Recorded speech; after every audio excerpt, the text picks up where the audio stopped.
Good morning, everyone. Happy Thursday. How is everybody doing this fine November Thursday morning? I can hardly believe it's the beginning of November. So while we wait for some people to join in and view with us, I did buy my first Christmas present this week. So who has started Christmas shopping? I obviously can't say what I got because who knows, my kids will find this. Like they find the things they're not supposed to, right? That's what teenagers are good at. But yeah, I bought my first Christmas present. I'm not usually this early of a shopper. I'm usually kind of a last minute shopper.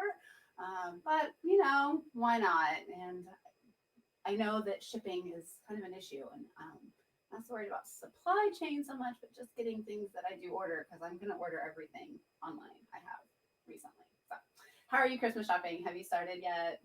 I'm just curious. It's kind of fun topic, different than always talking about business. So, but as usual, I am, well, as always, I am Shannon. I am the owner and CEO of Fit for Profit. And we help business owners, specifically wellness business owners, to keep more of your money so that you can focus more attention on the heroic work you do in the world serving your clients.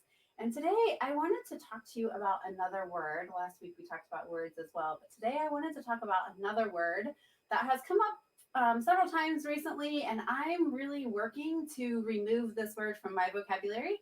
And I know the more I talk about it, the higher my awareness will be, the faster I'll make some progress and hopefully help you along the way as well. So, as always, I'd be grateful if you find this helpful and you want to share it with someone or tag someone in the comments.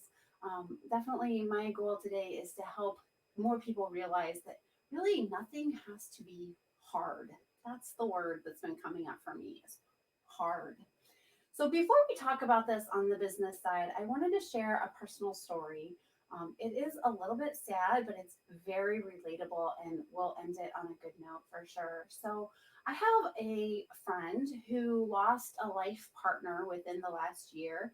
And I was talking to her recently just about things that are going on in her life. And she was telling me how someone that she works with comes to her regularly and or has anyways throughout the last year since she lost her partner and frequently comments to her how hard life must be without her partner, especially because she has kids. So doing everything with the kids must be hard. That's the comment that this coworker keeps making to her. And she told me this week that the last time that coworker made that comment to her, she looked at the coworker and said, "Would you please stop saying that? I'm choosing to look at what is good. And when you tell me that it must be hard, I feel guilty that I don't actually feel that way." And wow, my mind was blown. I actually admitted to her, I was like, I hope I haven't said that to you because I've definitely thought it if I haven't said it to you. And she did say, yes, of course, there have been things that she would rather not have done alone and maybe have been hard. But if everything is hard, then life really becomes miserable. And she said it's really about how I'm choosing to look at things. And we have opportunities and challenges and ways to grow. It doesn't have to be hard. So, like I said, my mind was blown. And my challenge to you today is what are you calling hard? And is it really hard or is that just an easy word to use? I feel like it's another four-letter word, right? And we default to the easy word sometimes and instead of finding what is a more accurate word for the situation. So I wanted to give you some business examples that I've also heard recently and just some things that may be causing you to think it's hard and some ways to reframe that so that you don't always think about something being hard. Before we get started into those examples, definitely let me know in the comments, type a 1 if you have ever thought something was hard. And if you happen to be catching this on the replay and want to do a hashtag replay, that would be great too. I will admit that I've definitely thought things have been hard in the past. I've used that word. Somebody recently said to me, nobody ever said owning a business was going to be easy. And I actually disagree with that. I have some friends and business owner colleagues who do find it very easy. And I believe it really comes down to the way they look at their work. They're in alignment with what they want to do, and they are choosing to let it be easy rather than making it hard. And so that's kind of the path I'm working towards myself and would encourage you to do as well. So, what if instead of being hard, like I said earlier, my friend said it's challenging, or it's an opportunity, or you're getting stronger or growing? Those are all ways to reframe what we default into as a hard situation. And maybe those are all synonyms, but I think they're all just a little bit different and just some things that you can think about as you go through life and are thinking about a hard situation. So here are some specific business examples. Maybe something is hard because you don't yet have a system or a process in place to handle the situation.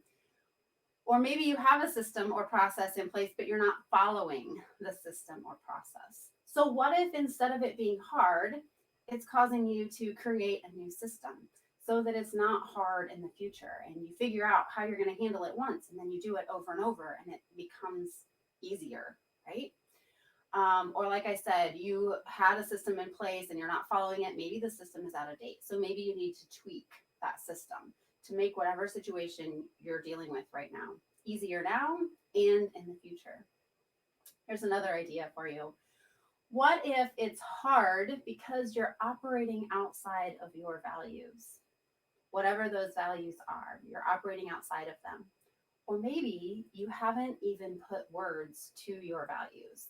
And maybe it's time to take some time and actually write out your values so that you can refer back to those and you can operate from a place of your values rather than whatever else is, however else you're operating right now, kind of willy-nilly or without any base structure in place, really.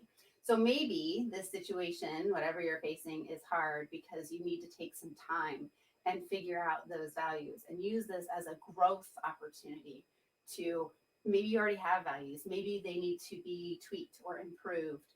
And of course you have values, but I'm talking about a written set of values that you can refer back to when you get in these situations that you're not sure how to handle.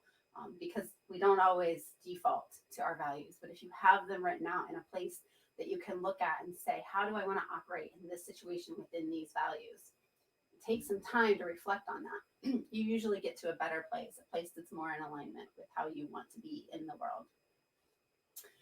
Here's another situation or example. What if something is feeling hard because you've been pushing too much for too long? I know for most of us, about 20 months ago, we got put into this place where we had to go hard and fast and strong. That's what it felt like, right? And maybe you haven't taken any time since then to rest or to receive what could be easy for you.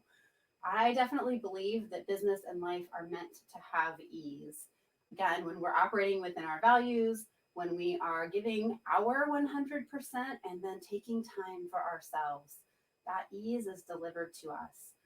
Whether you believe in a God or a divine or a universe, whatever you want to call that, I believe that being is always trying to give us what is best for our highest good. And sometimes we don't recognize that because we don't take time to sit back and rest and receive. And so maybe something is challenging right now because you really need to take a step back and look at what you could be doing differently, how you could be taking care of yourself first and letting some other things work for you. And then we'll get back to a little bit more practical one instead of so much of the mindset piece. But I think sometimes people will come to us and say, this is really hard. And we go back to, what is your niche? Who are you serving? Who is your ideal client, your avatar, all of those words, right? And are you focused on that person right now? Or is this situation hard right now because you have strayed from what you decided was your niche? So there's a lot of things in there. Again, it kind of goes back to systems and processes and values. But also, when you've made a decision, do you continue down that path to see it to fruition, or do you stray from it and kind of get willy-nilly with it? That will make things feel hard because our brains like things that are normal and the same. And when we are constantly changing our minds, our brains get confused and they get tired and we go through that decision fatigue. So I would encourage you, this goes the same way with delegating. If you've delegated a task to someone and then you take it back and then you delegate it and then take it back, not only is that hard for the person who you're doing that to, but it's hard for you and your brain and your schedule and all kinds of things. So when you make a decision, stick with it. When you delegate, stick with it. When you choose a niche, stick with it. See it to fruition.